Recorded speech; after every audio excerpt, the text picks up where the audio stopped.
lot of people dream of riding horseback on a beach somewhere, but when that somewhere is Maine on a windy November day, ordinarily that would send shivers down a rider's spine, quite literally. But not today. With temperatures in the mid-60s to about 70 in Kennebunkport, these horse enthusiasts had an ideal day. Our thanks to Heather Emmons for sending this to us using the Near Me button in the News Center Maine app.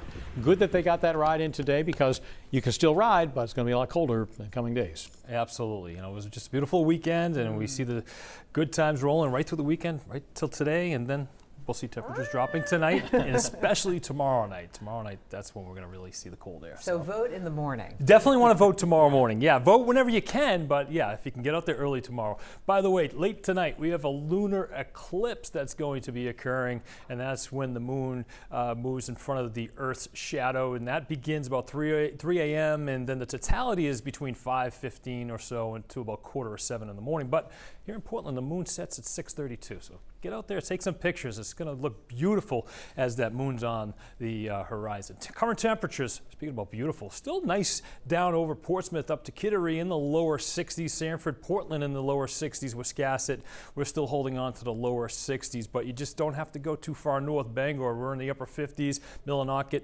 55 degrees, Caribou at 49 degrees. So we're starting to see that chilly air working its way in. We do have a gusty northwest wind as well, gusting over 35 miles per hour at times, and we'll be watching those winds gusting overnight tonight, even into tomorrow. So it's going to be breezy and chilly as we go through the overnight hours. So we do have a trough of low pressure that will be moving through northern portions of the state. We could see a couple of sprinkles and showers as that reinforcement of cold air moves into the area. And even overnight tonight, not out of the questions to see a sleet pellet or a snow grain across the higher elevations, but for the most of us, we'll remain in clear skies. Here's Nicole. We're going to be talking about Nicole over the next couple of days. That's going to possibly form into a hurricane as it reaches the east coast of Florida, and then where it goes from there, it looks like it's probably going to get caught up in a trough and move into New England by later in the week, by about Saturday. So we'll be talking about the rains from that as we head towards the weekend.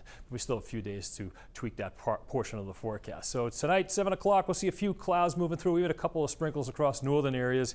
And then by 11 o'clock, again, those clouds moving through the area. Temperatures dropping through the 30s north into the 40s south. And by tomorrow morning, it's definitely going to need to bundle up. It's going to feel a lot cooler than what these temperatures are showing. We'll be in the 30s for the most part, upper 30s south and east, and in the lower 30s north. And with that wind, it's going to feel a little bit colder. So you definitely want to bundle up. Tomorrow's a culture shock, right? We've been dealing with record high temperatures the last couple of days.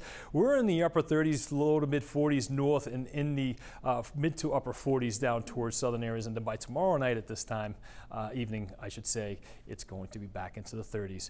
Chilly winds all through the afternoon tomorrow into the evening. We see gusts over 35 miles per hour. Even far northern areas, we could be gusting over 40 miles per hour, something to keep a close eye on. High pressure moves into the area tomorrow. Coldest air of the night tomorrow night, so we'll all be in the 20s.